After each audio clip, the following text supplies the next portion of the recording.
Hello, everyone. Um, Welcome to the Glocals Evaluation Week 2023. I am Syed Uzair Junaid, and I will be moderating this session today. I just wanted to check with the organizing team. Should we go ahead? Okay. Yes, Uzair, please commence. Okay. Okay, great. So again, thank you everyone for joining us. I'm very thankful to all of you, all the participants, all the organizing team, as well as our esteemed panelist, Mr. Bilal Anwar, for joining us in this session today. I'll start off by introducing you to the evaluation week in general. So as you know, the Global Evaluation Week is a knowledge sharing event that connects the global community of people across different sectors and countries to learn from each other on a vast number of topics and themes, all of them related to regional monitoring and evaluation ecosystems, as well as the larger international M&E community. And since 2019, the global platform has grown into one of the largest M&E knowledge sharing events in the world. We've hosted thousands of events in multiple languages across 6 continents.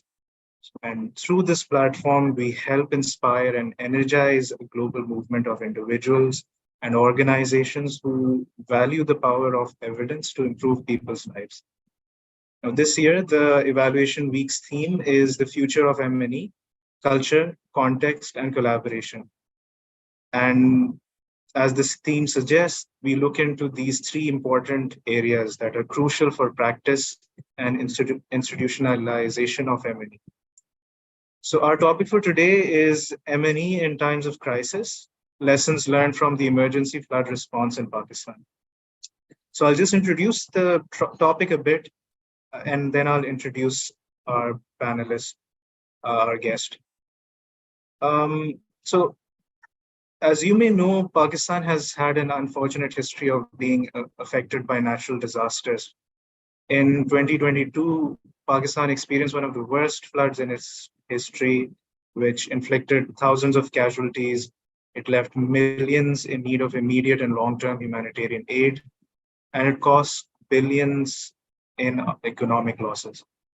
In our session today, we will discuss with our panelists the lessons learned on the use of M&E during this emergency response to this crisis and its role in the relief efforts. We'll talk about the challenges that arose in using and developing M&E systems and processes, and how these challenges were overcome in the context of the floods and the instability and uncertainty of such crises. We'll discuss how collaborations among stakeholders during this crisis strengthened the overall M&E processes and also led to better outcomes of relief efforts. And lastly, we'll also talk about the lessons that were, the lessons that were learned in this crisis regarding M&E systems and processes, lessons that can be leveraged to plan for and mitigate future crises. So we had initially planned to have two esteemed panelists. We have one. Unfortunately, Dr. Amjad Sajid will not be able to join us, but we're very happy that Mr. Bilal Anwar has joined us. And I'm going to give you a short introduction, and then we'll dive right in and start asking questions from Mr. Bilal Anwar. So Mr. Bilal Anwar is the CEO of the National Disaster Risk Management Fund.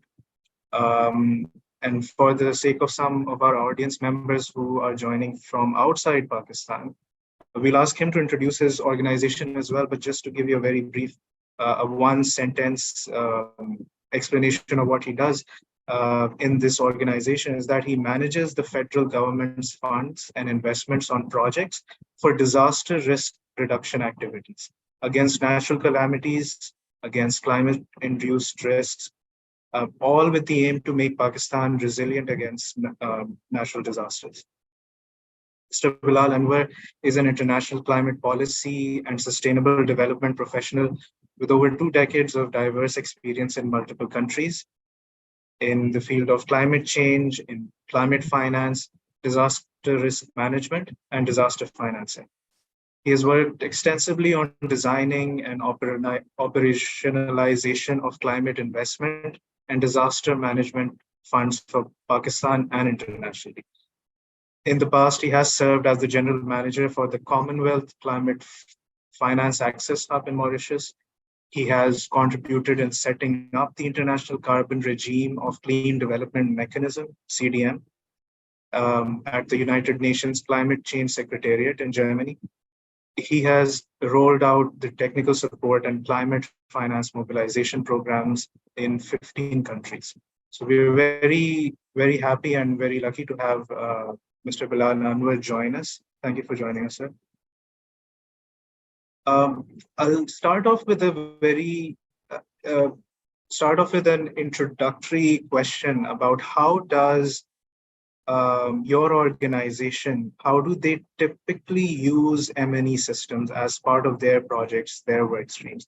And I would also request that since your organization is very well placed in this research and development sector ecosystem related to disaster risk management and emergency response. So maybe you can also speak, so first about your organization, about how do they typically use the M&E systems that you have, and then also just talk about the larger sector, how do they use M&E? The idea being that we give the audience a baseline to start from, and then we'll ask more questions.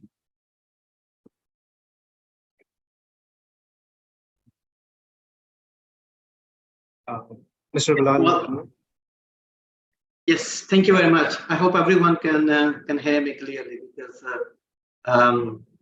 Uzair, your question, your voice was breaking up in the middle, but anyway, I got the gist of what you want me to say, so I'll build on that. Thank you very much, first of all, for this session, very timely session, and the topic, of course, is extremely relevant with what we have seen in terms of the crisis or the disaster, which we have not really passed on yet. We're still in the kind of post-crisis situation, but very much still in managing it. So first of all, NDRMF, National Disaster Risk Management Fund, it's a federal government fund which is has this very broad objective or the mandate for building a resilience Pakistan, disaster resilience Pakistan. And what we do is we basically, being a fund, we provide investments and we fund the different interventions and the projects all across Pakistan in a range of activities, which basically include the flood reduction, flood protection measures, early warning systems, rescue 112 services, and in the typical climate change, climate mitigation, adaptation areas. So the fund in the last 5 years since its operations have actually rolled out or invested around $650 million. Our balance sheet, but out of that we have around 350 million, which we have actually invested into the different projects in some of extremely vulnerable regions of Pakistan. We talked about Quetta, Chari, Gila Saifullah, Gilgit-Baltistan, Kashmir, Sindh, KPK, and other regions. So in that context, the fund has a short but kind of a rich experience and a history for designing the projects with different stakeholders, with different implementing partners, and then implement them as well. And then, kind of connecting it with your question. So M&E is a very essential component, a very important role, which is very tightly and neatly embedded into the overall project design and the project implementation function, which we do. And what as I said, our projects are typically, they have this both components. So there is a brick and mortar hard component of it, where we actually build the walls, the flood protection walls, and water conservation units, and a number of these kind of very hardcore infrastructure elements of it. Also, every single project of NDRMF, it has this soft component, which is about the resilience building, and which is about the community engagement and building the capacity of the local communities and the local stakeholders. So every project we try to kind of balance that in a way that so the both are actually integrated into every single activity which we does. Now, M&D function actually have to cater the both aspects of it. So it has to measure the hardcore component, the brick and mortar, which is for infrastructure development, which I must say that it's kind of a slightly easier part of it, and it's easy to kind of determine the targets for it. And because if we are building a flood protection wall or flood protection fund somewhere, so it can be measured. It's a millimeters or it's a kilometers of wall, and then of course, the more kind of a granular stages ways, it of course has a lot of other specifications which need to be evaluated. First monitored and second evaluated. Now, the second component is of course, and which is equally important. It's slightly hard because it is in terms of the monitoring and evaluation. I'm not saying that the whole monitoring and evaluation science and the methodologies have really evolved in the last few years, and there are very well established and effective methodologies for measuring, evaluating the software component of it. So we do that as well. So that is normally is part of the exercise. Basically, include the number of beneficiaries which have directly or indirectly benefited from that particular measure. Similarly, how much and what degree of capacity has been built. That is measured through the evaluated through the trainings which have been conducted, and how far they have become trained in the time of a disaster, a number of other areas. So I think just to conclude, so monitoring and evaluation is a very important function, and it actually varies quite tremendously from intervention to intervention and project to project. And that has to be adjusted appropriately in order to really get the real kind of evaluation of it, on the lessons learned out of it. And so we keep ourselves quite busy over the period of the project implementation, because as we know that monitoring is kind of an ongoing exercise which basically carries on throughout the project lifetime. And then evaluation is kind of a more which happen at a very established or predetermined kind of period and frequencies. And I think this is how we've been doing it. And I think the one kind of one area or one kind of a message, the bottom line which we have learned over the period is that well, first of all, it is very, very important, and every project need to have quite a sizable or considerable amount of resources basically dedicated to do as part of the project implementation.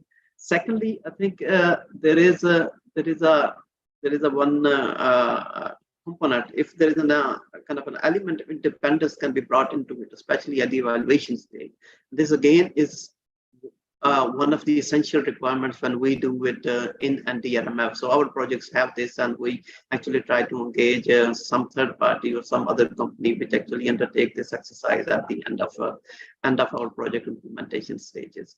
So this is just in a nutshell how we have rolled out and we have practiced out our M&D functions in NDRMF.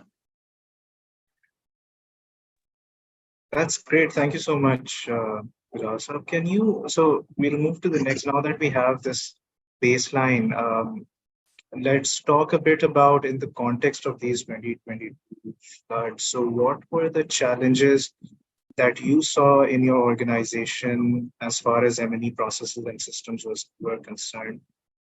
So I am imagining that there would be two types of challenges, or rather two types of contexts in which these challenges were happening. One is the regular project that you were running prior to the floods as well. And so those projects would have an M&E system and M&E process that they would have to follow, and those processes would have come under stress because of this crisis. And then as a result of these 2022 floods, there were some programs or some initiatives that you might have taken, and then those initiatives would have their own M&E system. So maybe in the context, in these two different contexts, can you talk?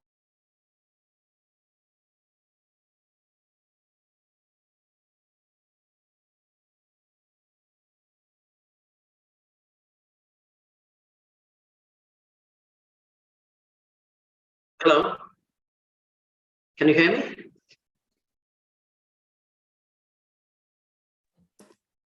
Yes, Bilal Sahib, you're audible. I believe Uzair is having some technical difficulties. He will be back online shortly. Okay, I wasn't sure that.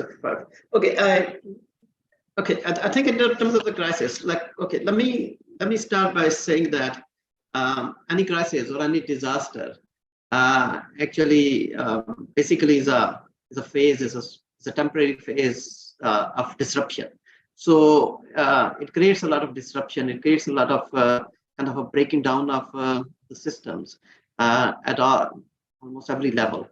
So when we are designing the projects and the projects which are actually for the peace time, for the normal time, of course the M&E functions and all the requirements are very much different, or they are designed for these kind of the normal times, and where we believe that the project is going to be completely completed on time, and we're not going to have the issues like accessibility issues or data collection issues, or kind of reaching out to the communities, or where our contractors or the people who are working on the ground, actually they do not have to stop their work, and that can actually create a lot of challenges in terms of complying with the timelines as well as the budgets. So I think this is very much given. This is very well understood for those who have been working in these kind of situations. But at the same time, I think the one thing is also clear that, especially in Pakistan and several other countries as well, which are disaster-prone countries, I think the development community has actually learned over the period, and they always kind of have that kind of flexibility built into their M&E systems, as well as part of their larger project implementation system, that in a situation like this, how they'll have to recalibrate, and they have to redesign their implementation phases and stages and the requirements. So especially for flood 2022 in Pakistan, I think there was a very interesting kind of a situation for us, because what happened was many of our projects were in the middle of the implementation, or many of them are actually at the advanced stages of the implementation. As said, that typically our projects or the interventions which we are engaged or we invest or fund, they are flood protection measures. And since given that this was a humongous flood, so I think that many of our sites, the project sites, they were actually directly hit by the flood, by the flood situation on the ground, especially of course in Balochistan and Sindh, as we know that. So that basically disrupted our project implementation plans, and it compelled us to kind of go back and redesign many things. So, and M&E is a very essential part of it. So I think so the one kind of area in terms of specifically for M&E, it basically disrupted or kind of halted our monitoring function for a considerable amount of time. So we're not able to reach out to the sites, and we're not able to collect the data. Rather than, of course, we shifted our focus to other important areas and started to collect information, how the communities have been affected by the flood and what we can do for them. And of course, we did not have the capacity, and we did not have the expertise in terms of the relief work, but we were very much engaged with a lot of our partners who have that kind of expertise and competencies and they have the reach to those people. So that was one area actually. We're still very much worried, and we started collecting the information. So instead of actually, I mean, this is just to look at it. So instead of collecting the information that, okay, how the projects are and whether we are actually implementing those projects on the timelines. So suddenly we basically have to shift our focus towards what damages has caused, this flood has caused to our project sites. And so the damage assessment became the essential and the core component of our monitoring and evaluation. And it was kind of a unique for us because we were not very well prepared. We're not prepared at all for this. And so it took us some time. It took us actually a couple of months or even more than that in some sites when we actually got the information and we were able to collect the data that some of the flood protection schemes in Balochistan, in Sindh, and certain parts of Punjab as well, which we have actually invested quite a considerable amount of money and effort, they have been swept away with the flood. And so this was a very important information for us because it's what it basically means. Not only disrupted and jeopardized our budgets, but also our timelines. And we have to relook at it, and we have to actually wait when the flood waters actually goes down, and then we start working on these aspects. So I think. This is just one exercise, and actually, I don't remember from the top of my head, but several of our schemes were directly damaged and hit by this particular flood, and for which we actually collected information. We had to set the teams on the ground, and actually they did the evaluation in terms of the damages, and then we converted the physical damages into the financial assessments, and then actually try to integrate this into our budget systems. In many cases, we are able to finance the additional budget, but in some other cases, we are not, and we have to arrange that and mobilize the additional financing for that. So this basically tells that how a crisis like this, a disaster of this scale and nature, how it can disrupt, it can actually create a very challenging situation for any development organization which is working on the ground. I think we are not, from a monitoring and evaluation point of view, we are not really come out of it yet. And we have to extend our deadlines for the completion.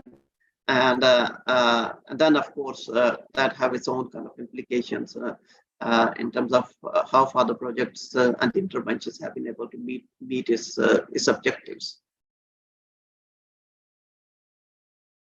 Great. Thank you, Bilal sir. That's very interesting, and I completely agree that this is a crisis of this nature, of this magnitude. It takes months to even recover and to even understand the effect that it has had on various schemes and projects that different organizations are running. So, can you talk, since we're talking about the larger impact of this? Can you talk a bit about the different kinds of collaborations that you've had? Because from what I understand,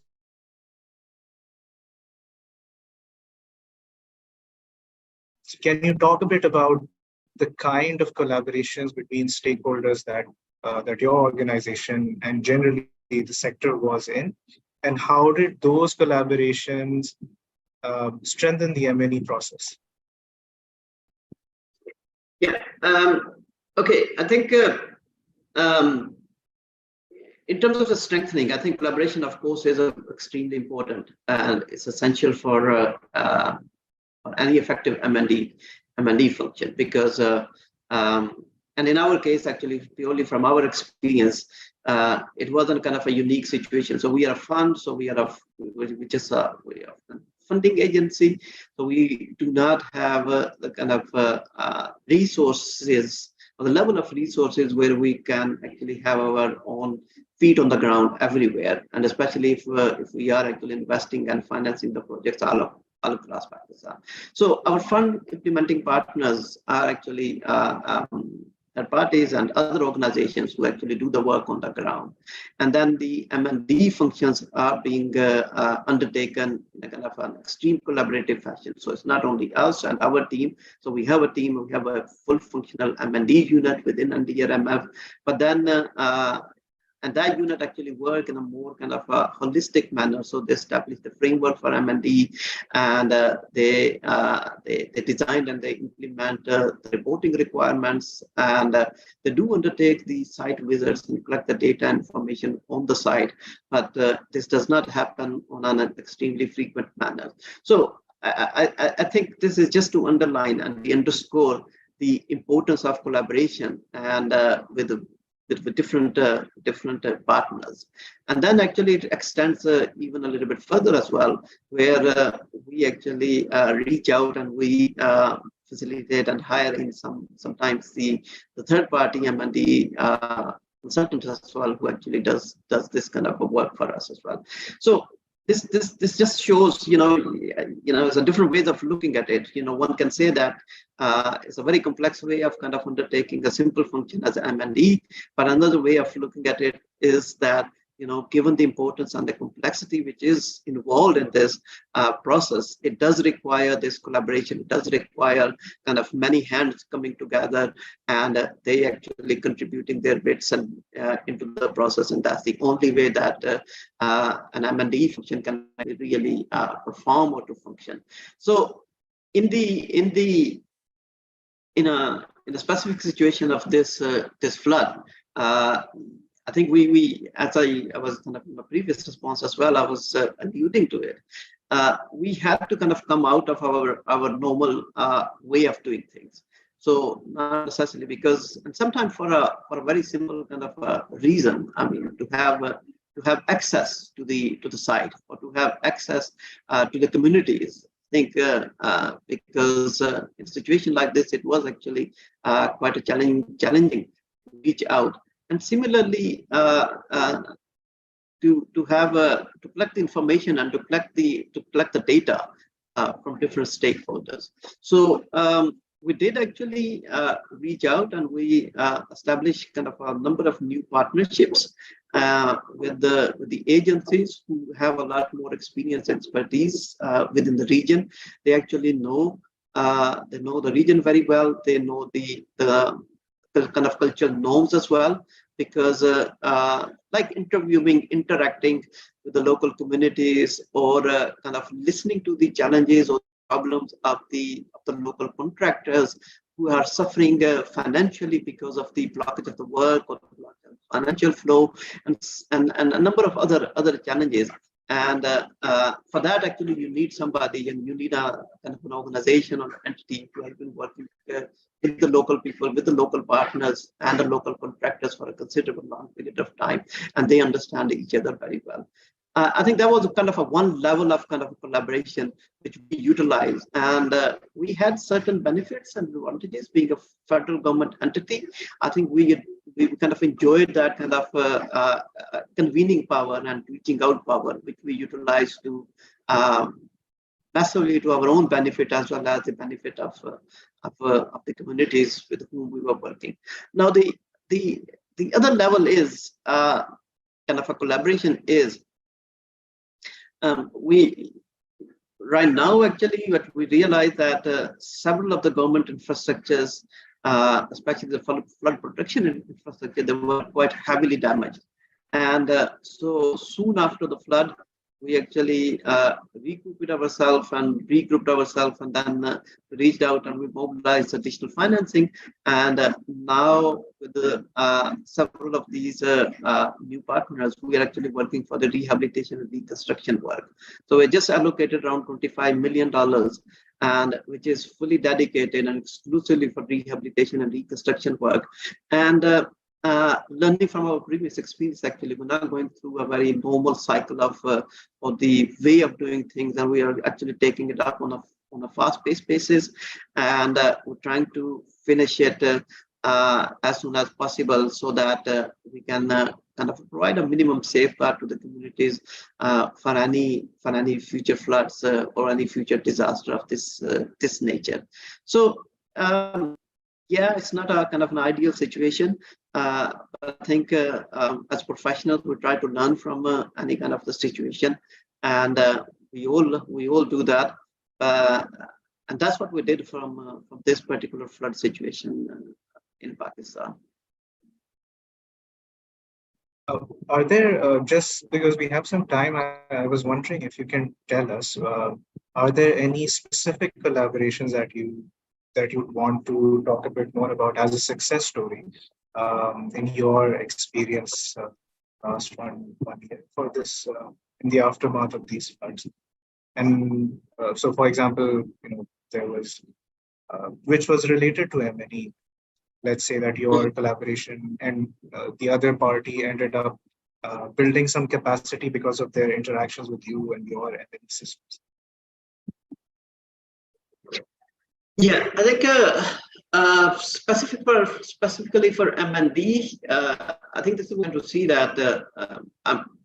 I mean, we have several kind of good experiences and kind of a good stories in terms of the what we did during this flood situation. We in Balochistan, our partners were.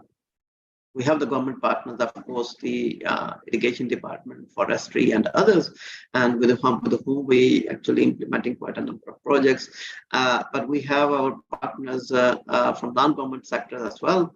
For example, Islamic Relief, Muslim Hands, and the other regions, our Khan Foundation, and a number of others as well. So we learned from them quite tremendously. And as I've been kind of emphasizing that, since they have the experience of working on the ground a lot more than us, and so we actually capitalize on their experience. Moving ahead, we actually kind of roping them in, and we are building on their expertise. I think in terms of the M&D, I think the biggest kind of a learning which came out was that we have to plan, and we have to integrate that planning in a kind of a flexible manner, and be prepared for any kind of unforeseen situation like this. And as I said, I think especially both the government agencies, but non-government agencies who work for us as a implementing partner, I think they are quite experienced in doing that. So they have this inbuilt flexibilities into their systems, and which has been extremely helpful in this exercise. Yeah, exactly. That's very interesting of you to say. Before we move to the question and answer session, I hope that our audience members, they have some very interesting questions for you. I just want to ask, so we've learned from this, like you were saying, that as professionals, that's what we do, that we learn and we try and use our learnings to leverage what we do next.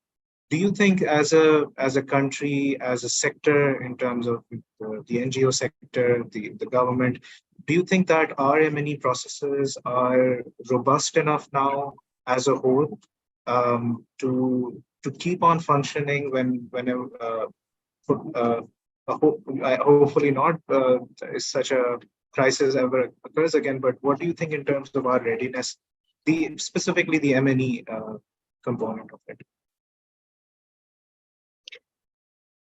I would say that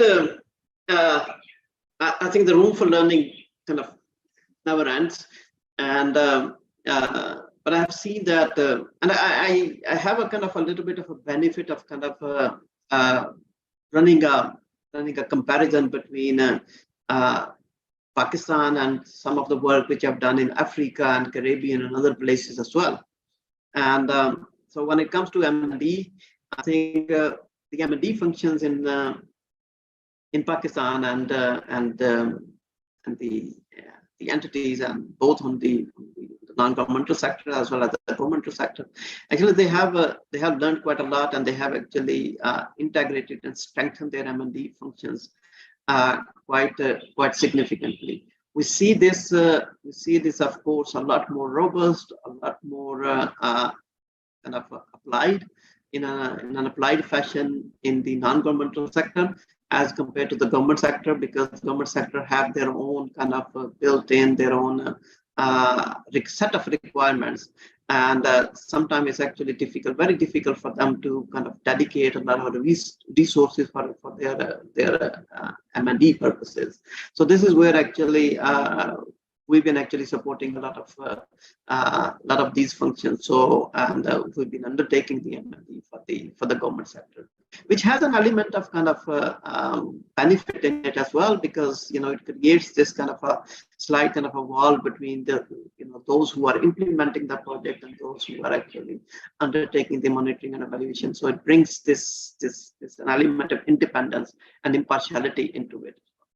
But on the non-governmental sector, I think it is pretty robust right now. They have built in the functions, their templates, their tools are pretty very well defined over the period. Their staff is very much trained as well. And sometimes actually, I think it was kind of a demanded and dictated from the donor side, and which actually helped them to build these, because they have obviously did not have a choice in doing that. But I think in many cases actually they really see the need for it for their own purposes as well, and they saw that monitoring of course is very very important, evaluation, impact assessment, and going actually the progress and learning, and then establishing the mechanism where the learning are integrated and feeding back to their operational systems. I think I've seen these mechanisms pretty well established in Pakistan, but at the same time, I think there is a need for improvement, and that of course is going to be like this.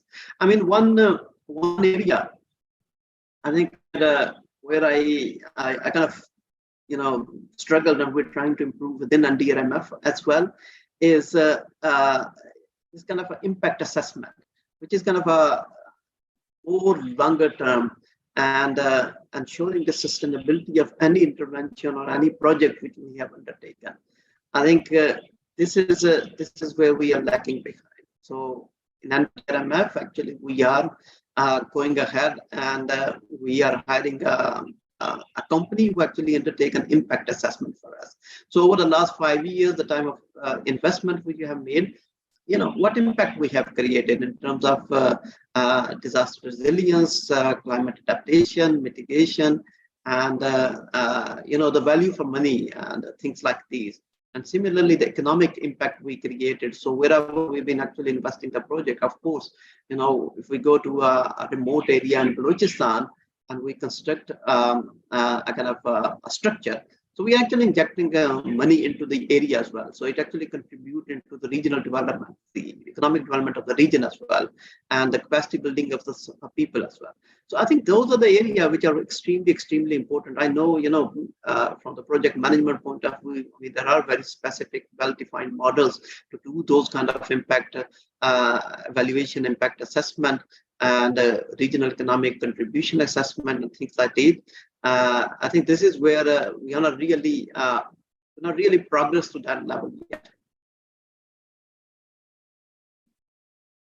That's great. Thank you, Mr. Bilal. And we'd like to move to our question and answer session, and the participants that we have here, please feel free to share your question and answers.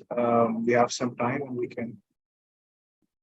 In case anyone has any, please. So the thing is that it will be great if you can, you see a question and answer window. Since you're joining on Zoom, and you can type your questions there. Questions that we call out, we can even ask if the participants are willing. You can ask the question yourself. We can unmute you for that, but please do share the questions first in the question and answer window. In the meantime, maybe I can start off the question and answer. Well, I've been asking a lot of questions, but I was also wondering if until the time that we get more questions from our participants, Bilal Sahab, maybe you can tell us a bit about, so you mentioned that there were quite a few challenges at the beginning because of infrastructure related issues as well. And obviously these things affected everyone, including the M&E processes that you had for programs which are already running. So as part of the emergency response, do you think that there is or there was data of some sort already available? So collecting new data from scratch during times of crisis is very difficult. But do you think that the state institutions or others or NGOs for that matter, do they have data already with them that can be leveraged at such times? Yeah, it's a very, it's a wonderful question, and I think you people know a lot better than me that you know availability of data is a big challenge in Pakistan, and if the data is available, accessibility of the data is even bigger the challenge. Somehow, and it's understandable, data is considered a commodity. I think that the commodity actually earns its value if it's utilized, if it's used, rather than done, and just to restrict the access to it. So in many cases, actually, the data is was challenge and remained the challenge throughout. Frankly, I was quite actually surprised that some of the very fundamental kind of demographic data and geographical data and socioeconomic data was not easily available to us, and we really have to kind of even being a government entity, we really have to make quite a lot of effort. And sometimes we were successful, and most of the time we're not successful. So, I wonder that how the non-governmental entities or other players actually, they have this what kind of challenges and how do they overcome these challenges. I think that was one layer of the challenge. Now, the second layer was, which is kind of somehow interconnected with this, was because of the lack of the data. I think many cases where some very available kind of widely used technology which could have been used, and that actually restricted the use of it, and which of course delayed the response time quite considerably. Now, the reason I'm saying this, that if hypothetically, if you have information about a geography, about a region in Balochistan, in Sindh, or anywhere in Pakistan, the demography of the region, or the socioeconomic indicators for the region, and if what kind of houses are there, or what kind of infrastructure is there, and with the satellite data in terms of just the what magnitude of the water through, for how long the water actually stayed there, what was the velocity of the water. I think by combining all this information, a damage assessment actually can be done in about few hours, not days or not weeks, but it's a matter of hours. And but then I think few fundamentals have to be in place to do so. And unless there are entities, there are institutions within the government in Pakistan who actually have the technical capacity, they have all the equipments to do this kind of assessment. So I think one kind of one learning was that this was not really utilized in a kind of in a very optimal fashion. So I think this was one of the kind of a challenge, which I'm sure is going to remain this challenge until something is done more in a more focused manner. Thank you for this very comprehensive answer to that. So we have a few questions, and I think there's at least one participant that has shared two questions which are related to each other. So I'll read those out and we'll try to combine them so that you can answer them together. The first is, what is the situation of early warning systems in Pakistan especially related to floods? And how far have we been able to incorporate our learning from disaster response into the deployment of early warning systems in Pakistan? So maybe you can answer both of these. Yeah, I think your first question is answer to your first question is quite easy. I think the status of early warning systems in Pakistan, I think it a lot to be done, to say it kind of politely and nicely, and I think it's kind of a no secret that it's pretty precarious. And what are the early warning systems? I think the radar systems, which were there in the country for both for weather-related information as well as non-weather related, which is kind of the both have to kind of interplay with each other in terms of becoming a early warning system. I think the kind of infrastructure is whatever was there is kind of outdated and that need to be updated, and quite a considerable amount of investment is required on that. So, and the ERMF actually we took up that challenge, and we took up that task, and we designed a project and we approved that project. It was around $48 million project, but then our funding got diverted into the relief work, and now we are mobilizing the funding for that project, and we're getting some pretty good response from international donors for that. So I think a lot of work is needed to be done. Now at the regional level, small early warning systems have been established installed by a number of international donors as well as the provincial governments, and we actually did that as well in Gilgit-Baltistan and Balochistan and several other regions as well. They do a wonderful job, and they do actually work for which they are designed. And but I think given the kind of exposure we have to the natural hazards and disasters, I think these systems, of course, they are a lot more localized, and they of course cannot serve the purpose of pre-warn and or to forecast what is going to happen in the well before the time. So this is a very sensitive and critical area, and work has to be done on that. And we are completely conscious about that, and we're working extremely hard on NDRMF. This one project which we are not able to fund because of the diversion of the funding. We are right now engaged with a number of international donors, and we believe that that is what is required in the country. That's great, and I'm also very curious about. Can you talk about any of these smaller early warning systems that you said, more regional in their nature? Can you give us any more information about what do they look like? What are they guarding against?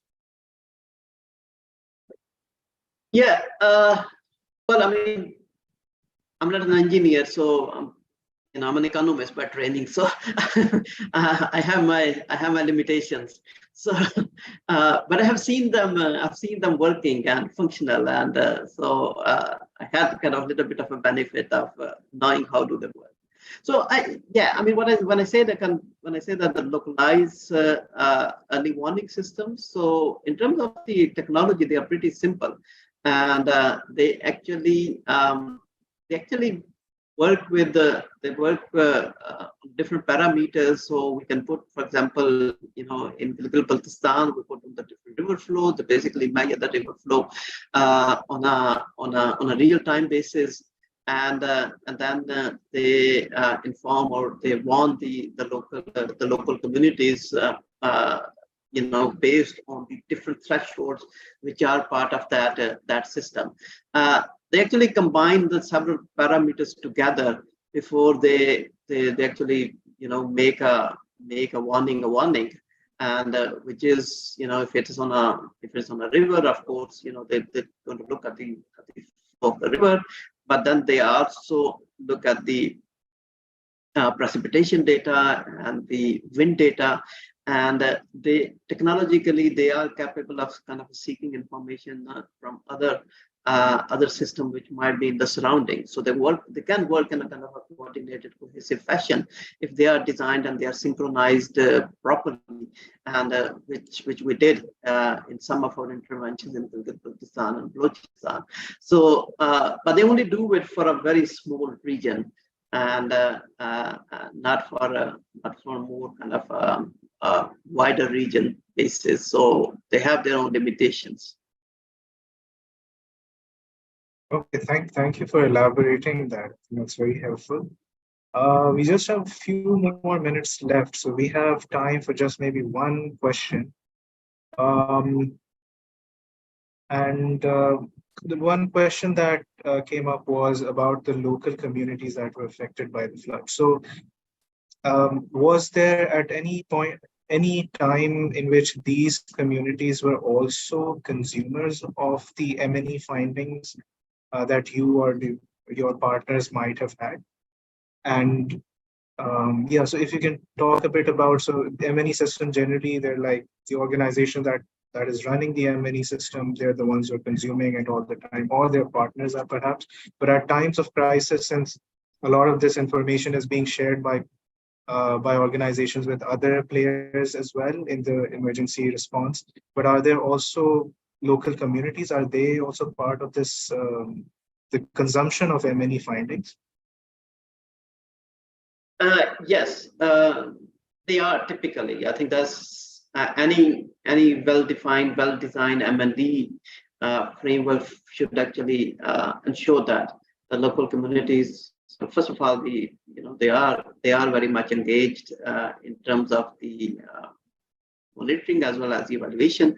So there are some very classical kind of ways of doing it, and sometimes actually you are very much surprised that the local communities, they are very well abreast of some of the M&D terminology as well, and which is sometimes a pleasant surprise. You go that somebody who is a shepherd and have the few goats, and then you talk with the person, and you find out actually the person actually know that what we are looking for, and sometimes they know a lot better than us, because as professional we have this kind of quality of making things very, very complex, but of course they look at it and they conceive from their own perspective. So I think local communities are they are very much engaged, and since they are engaged in the implementation of it, and they are kind of trained as well in terms of M&D as well. I